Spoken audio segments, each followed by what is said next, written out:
The noon hour of Madness and Mayhem, the podcast.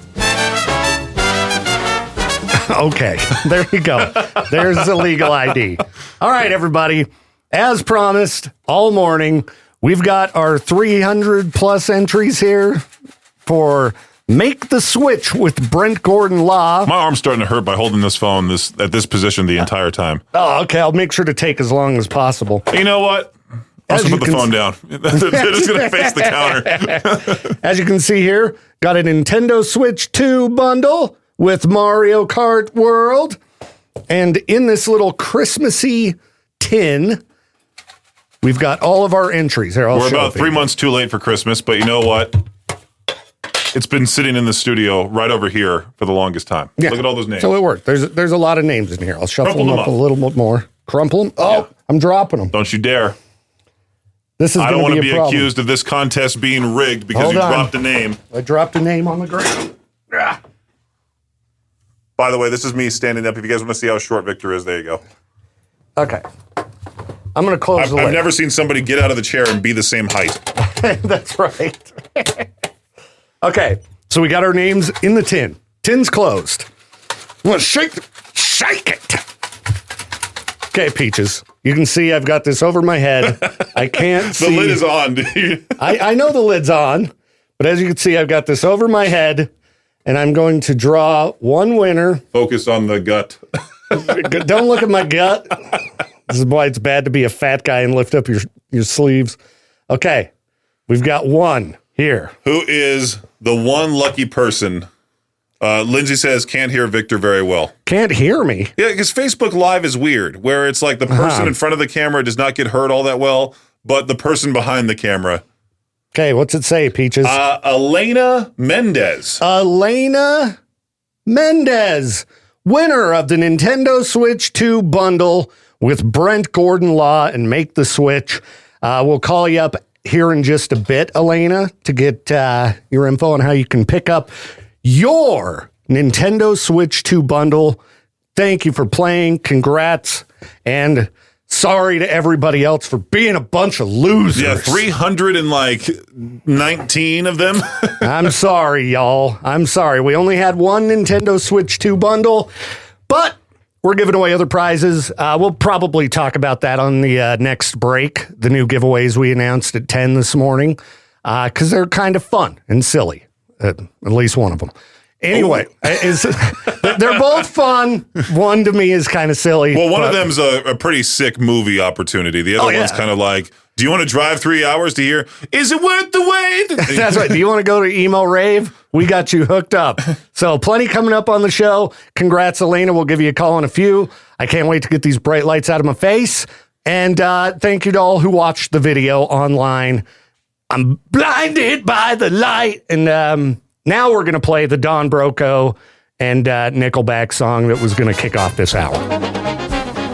This is the noon hour of Madness and Mayhem. Congrats again to Elena Mendez winning our Nintendo Switch bundle. Give her a nice, oh, good for you. That's right, oh, good for you. And we got other giveaways going on, Peaches. That's right. It's funny enough that you say that because we were talking about it very briefly just before that Don Broco and Nickelback song. Mm-hmm. And I go into Facebook. And sure enough, the first post I see is a rundown of all the shows happening at the complex. And they even made a list of what's happening with Emo Night Brooklyn, which is what we're giving away tickets for on Friday, April 17th. Bands that you'll hear.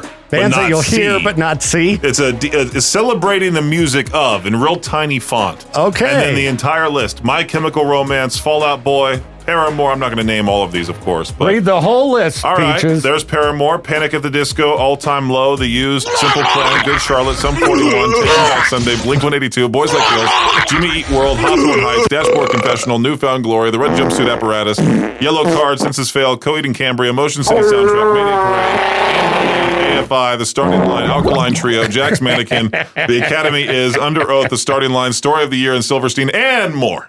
All right. Sorry, it's my job to, diss on the emo bands, even though I like a lot of them. So, Emo Night Brooklyn at the Complex, Friday, April 17th. It's like an emo rave or something. What? It's kind of weird. There's no Death by December or Death in December in here. That's because they suck.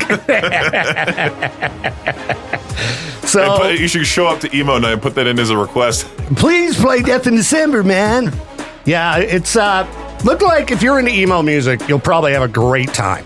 You know, they're going to play tons of emo tunes. They got a DJ, looked like just a big party, and we're giving away free tickets. All you got to do is sign up in any of our apps, and if you're lucky next Friday, you'll win. I almost made a terrible joke about death in December. I'm like, no, Jade experienced death in March. Not cute. Well, he likes the dark humor, all right? He does. So yeah, Emo Night Brooklyn. Sign up in any of our apps for your chance to win those tickets. If you're into emo music, I'm sure it's going to be fun, and you'll probably see Jade there. Now, if there's an event Jade's going to be at, it's Emo Night Brooklyn, April 17th. And like we talked about on your morning show, April 18th is the Bill Murray and Home Team show, which I think everyone in the building wants to go to. Mm-hmm. So, that one should be pretty good, too. And then 10 days after that, Electric Callboy. Oh! Now that one, that's definitely high up on my list. Too many good shows coming up. Check out the details on our website, kbear.fm. This is the noon hour of madness and mayhem. What is happening, Peaches? I think I'm officially worse than Rockstar. Okay, what have you done? What have you taken forever to do? You remember back in June of 2025 when I interviewed Cutter for the Talking Between the Songs podcast? Yeah, I vaguely remember that. I remember back then he cussed a few times on the interview. Mm-hmm. And I don't know why I prolonged it till now. Maybe because I wanted to put the video together or something like that. Mm-hmm. Well, I just uploaded the episode yesterday. Just yesterday. Very nice. Episode 4 of Talking Between the Songs. Cutter is the guest. All right, so most people follow a schedule of putting out about, one podcast a week. You're at one podcast a quarter. Of a century. Well, if you want to get to know Cutter, who's part of the Cutting Edge Countdown, well, he's the host of the Cutting Edge Countdown. He's the main guy. Come on, Victor. Every Sunday at 8 p.m., it's counting down the top 21 tracks in rock radio. What's even worse is that, the station that he's on at WAPL, I like to call it WAPL, in Appleton, Wisconsin, they had the Rick and Len show for the longest time, and then Rick had to step away, or Len stepped away, or Len got Len got fired. Len got fired, and then became the Rick and Cutter show. Then Rick had to step away, and then he just passed away a couple days ago. I saw that. So Rick never got to see Cutter's podcast, so... yeah, but no, I acknowledged that whole thing in the very beginning, so... Cutter, awesome dude. Very, very chill guy. Yeah, he's interviewed a lot of different rock and metal artists, and he's pretty funny. Yeah, he has his own podcast called the Rockcast. Yeah, Cutter's Rockcast. And it's really good. He is a good dude. We were the first station to pick up the Cutting Edge Countdown. Oh, good. He was one of the first outside of our market rock radio guys that I met and became friends with. So, good guy, but he has moved to classic rock radio. Yeah. He was on Razor, Wisconsin, He was right? on Razor, yeah. But, APL, WAPL, that's the big station in the market. I was going to say, if you get paid a whole bunch of money, which I'm saying Cutter does, but I'm just saying, if you get all of a sudden the opportunity to get paid $500,000 a year and you're in top 40, all right. Yeah. All of a sudden, I'm a Olivia Rodrigo fan. I mean, I'm sure Cutter ain't making that kind of money. But no, I'm just saying, if you become the top dog, dude, I'd go and do any format if someone offered me enough money. Because I know Woody from the Woody Show, he listens to more so what we play here. Mm-hmm. But I would love to see, what does Ryan Seacrest actually listen to? That's a good question. What does Valentine? What does Elvis Duran? What does Rover's Morning Glory listen to? What is Kevin from Kevin and Bean, who's still on the world-famous K-Rock? Famous. What does he listen to? That's a good question. I do want to get Lou Brutus on the show next, I think. Oh, and I'm sure he'd do it. Yeah. And it would be a great episode. Right. Because Lou has so many great stories. Speaking of Lou, Hard Drive, weeknights 7 to midnight, Saturdays 8 to 10 p.m. Well, don't forget Hard Drive XL is 7 p.m. to midnight. Yeah. Hard Drive regular is weekends or Saturdays. His book is available on demand. That's called Hard Drive 3XL. 3XL. The book that I can't remember the title of. Oh, it's Shadow... Or is it Rock Warrior, My Life and Times is a, Okay. I don't know. Just look up Lou Brutus book. All Yeah, right? look up Lou Brutus on Look, Spotify. I'll do that right now. Lou Brutus book. Yeah, and it's the audiobook. And Sonic Warrior. Sonic Warrior. My life as a rock and roll reprobate. Reprobate. Reprobate. Yeah, him reading the book is much better than actually reading the book yourself. The book is great, but just hearing Lou tell the stories, it makes it so much better. But does that count as reading the book, as we talked about for To Each Their Own? I don't know if it... Let's discuss this next break. Okay. Dayseeker, Crawl Back to My Coffin, a little bit of new music on the noon hour of madness and mayhem. Congratulations to Rory. He just announced that he's going to have another kid. I didn't know he had any already. Yeah, he had his daughter Hazel. Oh, well. No, is it Hazel? I think it is Hazel, because he has a whole thing called Hazel Song. Oh, I don't pay enough attention to rock stars' personal lives. And I just say congratulations, thinking he would tune in. Of course, he's not going to tune into us. He should. No. We were one of the first stations that played his stupid band. He's one of those uppity dudes in Long Beach, California, right? California, Yeah, man. that's what I'm telling you. Like he seems like a diva. He does seem like a diva. We won't get into The biggest divas in rock. I'm trying to figure out who would be the biggest one. Because I used to call Axl Rose the Kanye West of rock. Let's see. I mean, Maybe, Ronnie Radke. but he's not really a diva because he will like take the time to do interviews. He's very supportive of radio and stuff. Oh, yeah. Interacts with his fans. I mean, I think right now the biggest divas they'd have to be Rory and Noah. Noah from Bad Omens, really. Yeah. I did see he was okay. I'm not going to get political on this show here. Okay. But I did see he was still wearing a mask, and I was like, okay. Yeah, was that the picture with Elwood? With Elwood? Yeah. Yeah, I saw that too. Well, Noah's, okay, you're a vocalist. Maybe he was sick. Maybe he's trying to prevent himself from getting sickness. Because he doesn't I was surprised to see that he actually did a photo op with a bunch of people. Well, I also think the fans ruined it. By fans, I mean those people that are just obsessed with Bad Omens, the people that discovered them through TikTok, because they all of a sudden started uploading Noah's baby photos online, and I think that probably freaked him out, obviously, and drove him off the internet, off the World Wide Web. Same with Caleb Shoma. He was getting so much heat. He was like, I'm off this thing. Yeah, deleted his Instagram. Fans need to not be so weird. Because it does make artists hate the fans. Like Sleep Token, the world is a prison. The stage is a prison, that whole thing. Yeah, but at least those guys are smart. They cover up their faces. So they can still go out in public. Nobody's going to recognize them unless you're like a member of one of those Sleep Token groups where they constantly talk about who the members are. But again, you could see, who the lead singer, what he looks like. Yeah, I've seen pictures of him, and I guess the drummer... He's a regular Twitch streamer. I haven't ever watched his Twitch stream, but yeah, he's on Twitch all the time. Interesting. Yeah. So I know what he looks like because the fans are always posting pictures in this one particular group from his Twitch streams. Well, Noah used to stream on Twitch too. He stopped doing that. Oh, dude, when you're making Bad Omens money? Well, Sleep Token's making bigger money than Bad Omens. Matt Hafey of Trivium, he makes more money streaming than he does with the band. Yeah. I don't think Trivium's making that $1 million a night like Sleep big. Token. Nowhere near as big, but they've been around for a long time. Doesn't Sleep Token make about $1 million a week on streams? I don't know. It's crazy. Anyway, I totally forgot what I was going to talk about at the beginning of this break. We were talking about like the Talking Between the Songs podcast. Oh yeah, we were talking about that. I said I'm worse than Rockstar.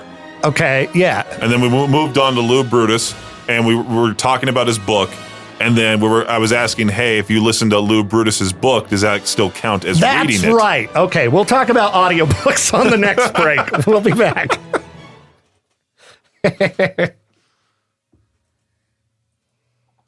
The stage is a prison. I still love that clip of Jacoby Shaddix looking all like, because some guy's doing a gay remix of Last Resort. Yeah.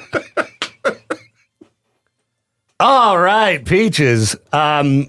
This show somehow went by pretty fast. I didn't realize we were already on the last break of the program. Because we drew a winner for Make the Switch with Brent Gordon Law. Shout out to Elena Mendez. Oh, yeah, and then we talked about Emo Night. And then we talked about how much money these bands make over us. Mm-hmm. And now we're going to talk about audiobooks, because here's my thing. People are saying like, oh, yeah, it still counts that you read the book if you listen to the audiobook. Does that still count that I played the video game if I watched someone walk through the entire thing on YouTube? That's a good point, Peaches. And, okay, you know I'm a bit of a book nerd and snob. I was going to say, you're the avid reader. Now, You put in the work. I enjoy audiobooks. I like them. Back when I was having to drive to Burley for work from Pokey, that's 2 hours of driving every day. So I listened to a fair amount of audiobooks during that time, and it is nice. I enjoy it, but I don't think it counts as reading the book. In my personal opinion, you need to sit down and read. Loyal, You don't need to know how to read to listen to an audiobook that's listening. Loyal listener Amber said that it still triggers that part of your mind where you imagine the whole thing. Yeah, I guess it does. But at the same time, like, audiobooks, I mean, they're good for on the go. They're great for people who are dyslexic and they can't read. Yeah, we're not trying to judge people who can't read. Right, exactly. But it's more so just like, hey, out of your own free will, do you say like, oh, I read this book? Because me and Aubrey do this all the time where we go to Target, Walmart, any one of those stores, and she'll be like, oh, I read that book. Oh, I read that book. And I'm like, did you actually read it, or did you just listen to it while working? Yeah. And of course, she's listening to it via her little AirPods or whatever. That's what Jade does. He'll say, I'm reading blank. And I'm like, no, you're listening. You're listening to blank. I ain't seen you with a book in your hand in my life. All I see you reading is like, how to fix it, engineering crap, and things like that. I was trying to come up with some sort of like Marvin the Wizard joke or some Marvin the Wizard joke. Reading a bunch of nerdy computer crap. That's all I see you read. I see him on those Zoom calls looking at those different pamphlets. That's right. How to be a better engineer. Engineering for dummies. Right. Well, I know he can conquer that better than I could, for sure. Oh, I don't like monkeying with that stuff. When I have to cover for him and I'll try to remember all that stuff, I'm like, oh, I don't know what I'm doing. But I don't think anyone should be ashamed of listening to audiobooks. No, it's great that you're diving deep into a book already. But at the same time, like, I just don't think you should use the word reading. Right. Because that's a specific activity, and it means, the word means something. Reading means something. It's effort. Well, and it's not even the effort. It's just using the English language properly. I would compare it to like maybe walking a mile on the treadmill versus actually walking a mile outside. The treadmill, the elliptical, they all make it easy for you. But if you actually were to walk, it's some kind of effort that you have to put into that. Yeah. And I don't even judge. I don't even care. Just the word reading means to read. But you're also still getting the exercise at the same time. Yeah. Like you're getting to enjoy a story. You're getting to experience a story. I did laugh at the beginning part of Stephen King's It. There was a certain word they used that just came out of nowhere that made me just chuckle. Yeah. And I'm wondering how crazy this book's going to get. I actually want to buy... You're reading it? What? You're reading it? Oh, I'm listening to it. Okay, you're listening to it. I used to have the book like a long time ago. And see, when you hear an audiobook narrator use certain words, it's very awkward. See, I would just snicker the entire time. If I was reading like those quote unquote romance books, and I was like, geez. oh yeah. The noon hour of Madness and Mayhem is a production of Riverbend Media Group. For more information or to contact the show, visit riverbendmediagroup.com.